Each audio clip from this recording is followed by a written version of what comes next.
All right, so let's start our discussion for Chapter 3. And basically, Chapter 3 summarizes into one word, and that is acceleration.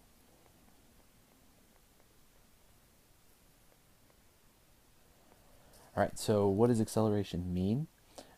Acceleration is essentially a change in an object's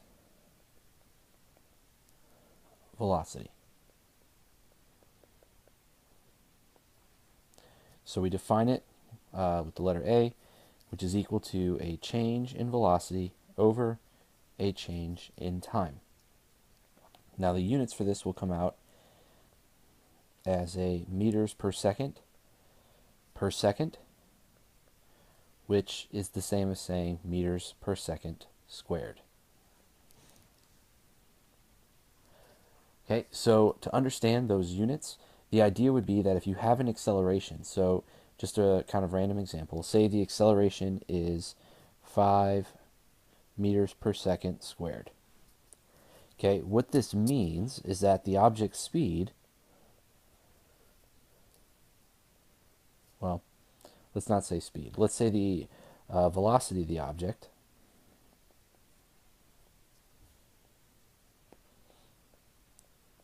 all right, changes by 5 meters per second every second. Okay, so in a lot of ways, we've kind of seen this idea with velocity as a change in position. And so acceleration, similar idea for the change in how an object moves. For example, if I've got some object here, whatever it may be, let's say it starts at rest, but I apply an acceleration of this 5 meters per second squared. Okay, so then after 1 second,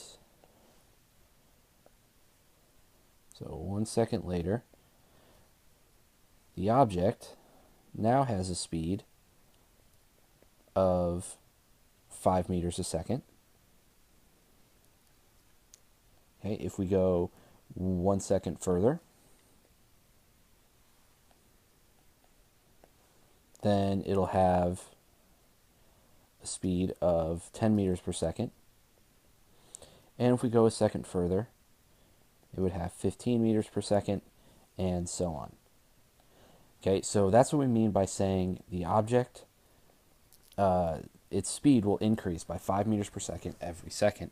Now, one of the other things you'll notice here is that if each of these dots were a picture that was taken at each second interval, so we took a picture of the object where it started, and then 1 second later we took a picture, you'll notice that it moved some distance, okay, and it was accelerating and achieved the speed of 5 meters per second after 1 second. When another second went by, it was going faster, so we covered more distance, and when another second went by, we covered more distance. Okay, so this would be an excellent visual example of showing an object speeding up. The distance between each successive points is increasing because the object's going faster. And that's what we mean by acceleration. It's the velocity of the object changes by whatever the acceleration is every second. Okay, so let's talk about a few ideas with that. So the first being that acceleration is a vector. So acceleration is a vector. So it has magnitude and direction.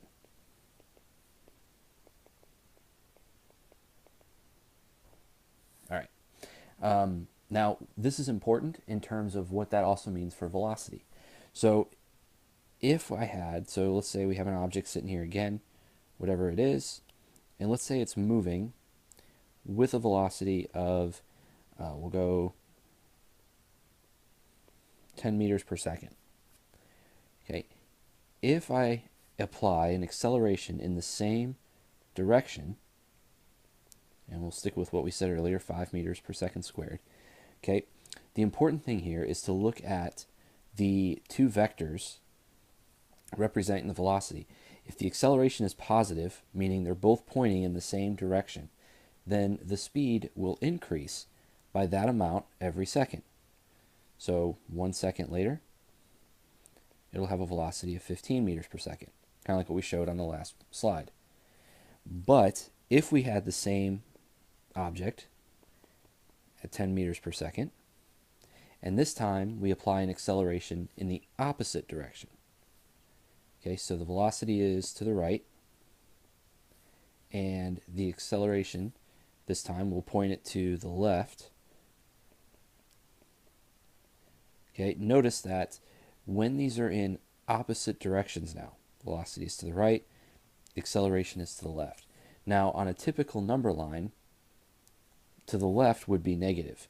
So let's be a little more careful here. Rather than saying the acceleration is 5 with the arrow, we'll now write it as the acceleration is negative 5 meters per second squared. So what does the negative mean? Okay, it says that the velocity is changing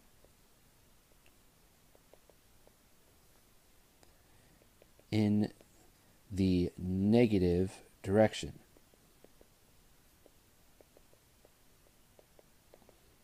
Okay, by 5 meters a second every second. Okay, so when I go to look at the next point in time, when I look at the object, now it's going to have a velocity. So we'll say this is 1 second later. Okay, then its velocity now will be reduced by 5 meters a second. So 10, and it started with 10 meters per second, and now 1 second later we take away 5 meters per second, and now we have a new speed. So it's important to understand that the way the acceleration is directed changes our velocity. So what we can say to kind of generalize this is that, because one of the things students get confused with is when they see a negative acceleration, they automatically assume it's slowing down, and that's just not true. Okay, it tells you which way the velocity will change. So if, basically the way we can overgeneralize that is saying if velocity and acceleration are in the same direction,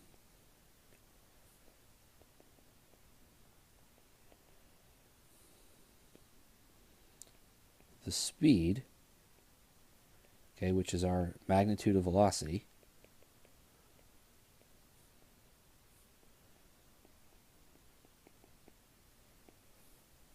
increases.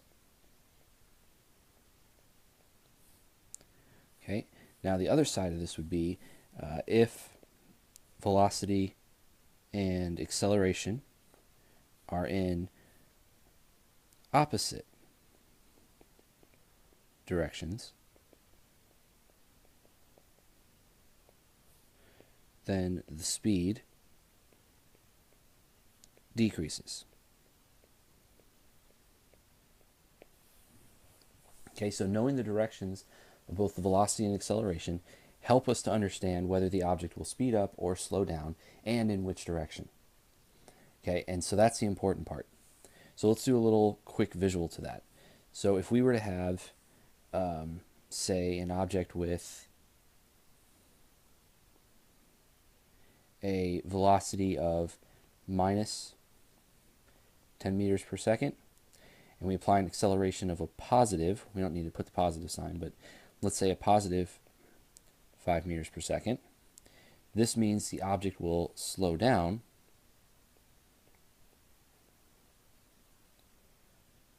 because the velocity and acceleration are in opposite signs. If we put the velocity as negative 10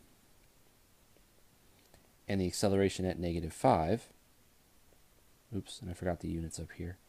If we put the acceleration at minus 5 and the velocity is at minus 5, now it speeds up. Okay, and more specifically in the negative direction. Okay, so that's kind of the symbolic way of understanding how acceleration affects the speed and velocity of the object. Another way we could do that is looking at graphs. So if we had a graph of velocity and time, okay, and we had some line, just like that, and we wanted to find the slope between 2 points on this line.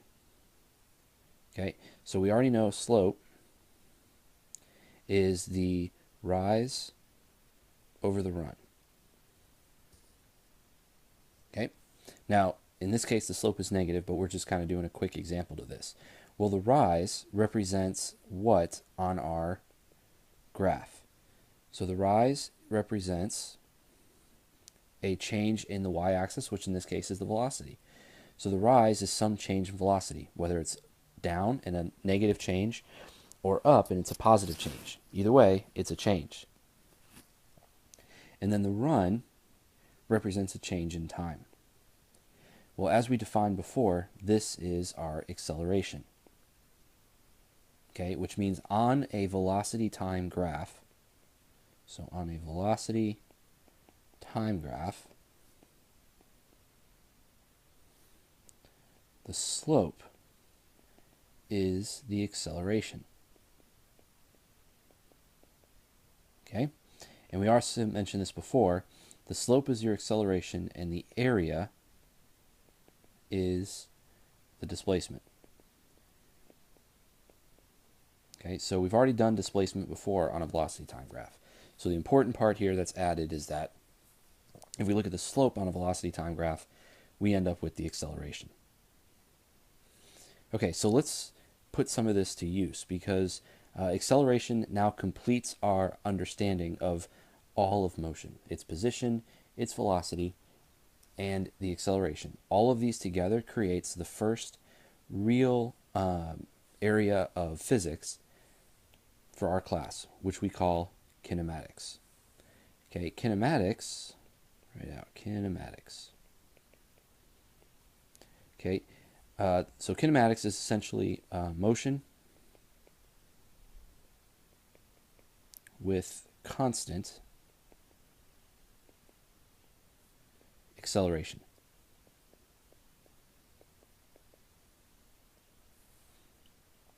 Okay, and the reason why this is like a specialized area is because when the acceleration is constant, we get the same generic results for position and velocity every single time. So it takes a lot of the guesswork out. Of course, if you were taking AP physics or advanced level physics, the acceleration could change. In fact, it's more realistic to have a changing acceleration. But for our purposes, we're going to keep it simple. So when you have constant acceleration, you have three equations that come out of kinematics. Okay, so the first one, and this is in no particular order, but first equation we'll talk about is you have the final velocity is equal to the acceleration times the time plus the initial velocity. Okay, now you can question where are these equations coming from. Your book will do a good example of explaining where the equations are or how they're developed. But for the most part, it's just one of these ideas that if we ever conduct experiments with this, these relationships are always true. So we can trust that they're valid. All right, so this will tell us the final velocity by looking at the acceleration in time plus the initial velocity. We also have one for the final position, okay, which would be 1/2 the acceleration times the time squared plus the initial velocity times the time plus the initial position. Okay?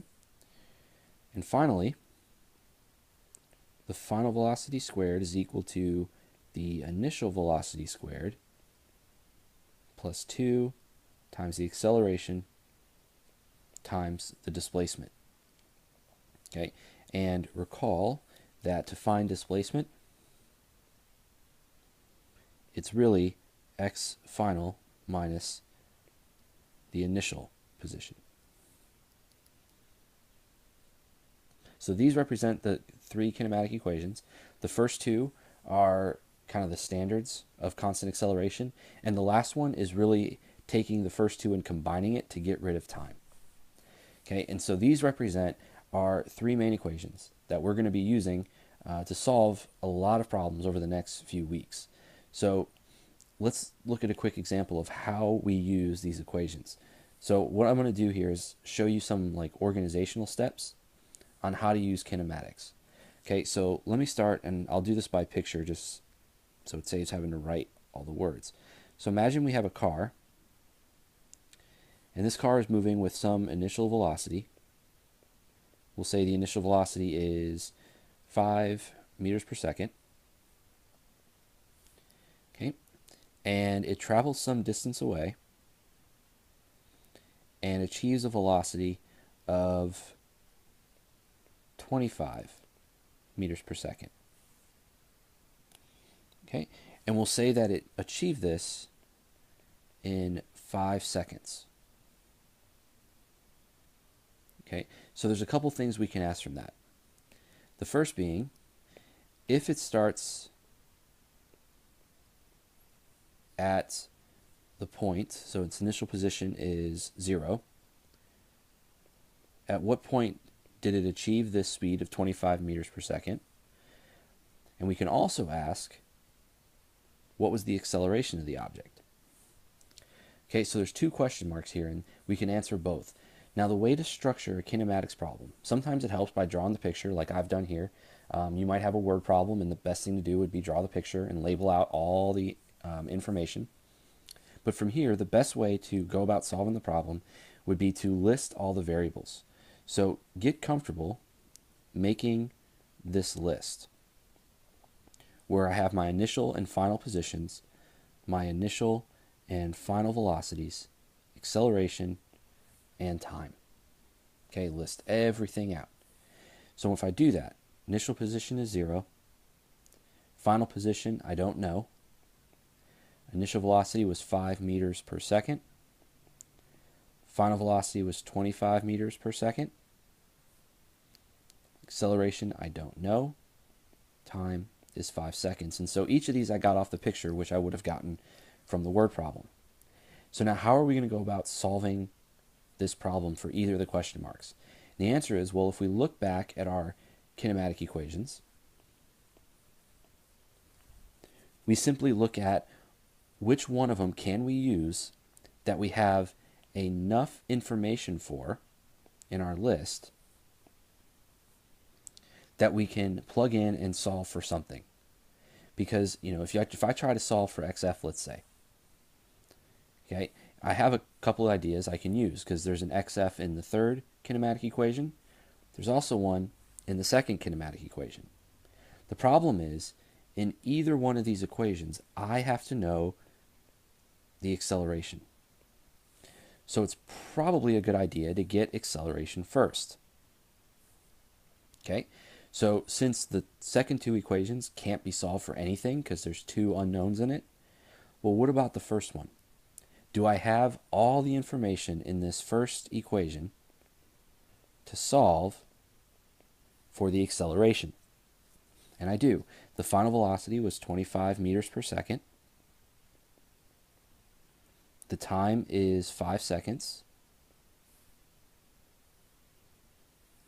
And the initial velocity was 5 meters per second. So I could take this and solve it for acceleration. Okay, simple algebra here. We're going to subtract the 5 meters per second from both sides. Okay, on the left side, those are common units, so I can combine them. And that'll give me 20 meters per second is equal to the acceleration times 5 seconds. I can then divide off the 5 seconds.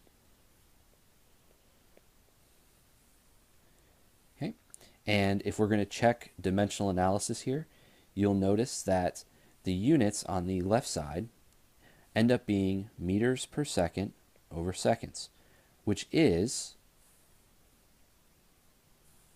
a meter per second squared. So the units worked out. So I more than likely did this correctly. And so 20 divided by 5 is 4 meters per second squared. Okay, and then once I've got that number, I can just add that here to my list and say that the acceleration is, oops, not 5, 4 meters per second squared. Now that I have the acceleration, now we can go and solve for the final position. So here we're going to plug in, because we have acceleration, we can use either one of the other two equations. So since this one's already solved for the final position, I'm going to choose this equation. 1/2 acceleration times squared plus the initial velocity times time plus the initial position. So I plug in my numbers. That's 1/2 times the acceleration, which is 4 meters per second squared. Time was 5 seconds squared. The initial velocity was 5 meters per second. Time again, 5 seconds. And I started at the position 0. So if we go through to solve this, we get, let's see, so half of 4 is 2. 5 squared is 25. 5 times 5 is 25. Okay, and if you finish the rest of this, 2 times 25 is 50. 50 plus 25 will be 75 meters. Okay, so that's the basic idea. You list out all of your variables, you look at what you have and what you don't have, and then you basically find the right equation that simply fits the information you have. Okay, if you don't have enough pieces to solve for the one unknown, it's not the right equation. In some cases, you have to solve for something else first before you can get something. But it all comes from these three equations. Okay, so we are going to be using these a lot. Okay, so well, that's really it for the new stuff and basically what's going on in Chapter 3. So I'm going to do one more example just to kind of help reinforce the idea, and then you guys can go ahead and start working on your homework. And don't forget about the reading quiz that you're going to have on this. And then the last thing of the chapter is talking about free fall, but we'll wait until another video to do that. All right, so let's look at a different example. So we'll say in this example, oops. Okay, so a car, that's an ugly car. So a car is driving along at some speed, but we don't know what it is. Okay, and at this moment, so we'll say at the position x equals 0, it spots a deer in the road. So, okay, we'll just kind of make a quick sketch for a deer.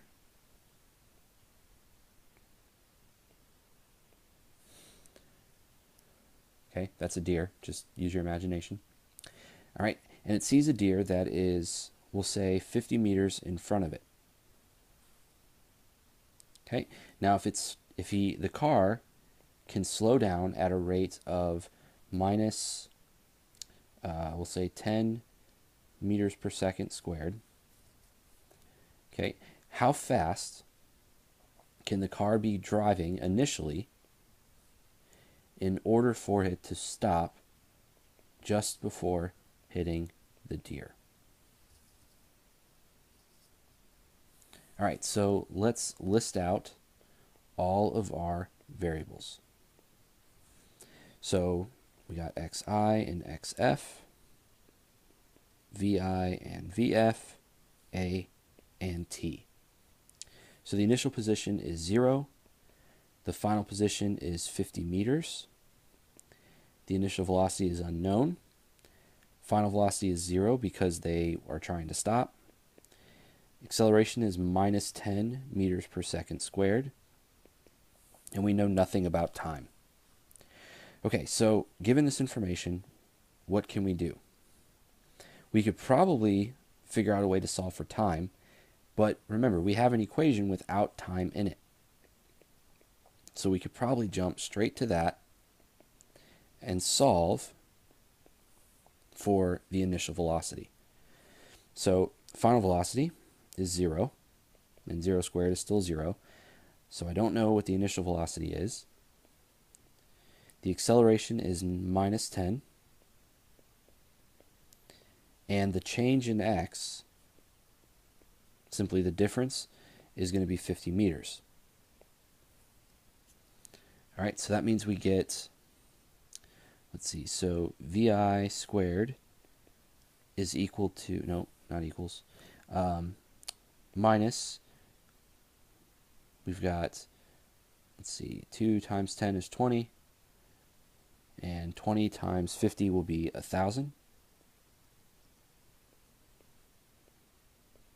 Okay, if we multiply the units out, that's meter squared, second squared. So if we add the 1,000 to the other side,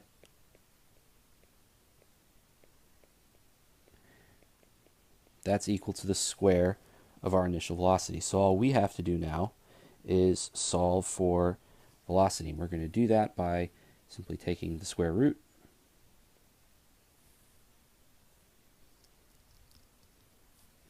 Okay, and so if we do that, the square root of 1,000 is about right around 32 meters per second.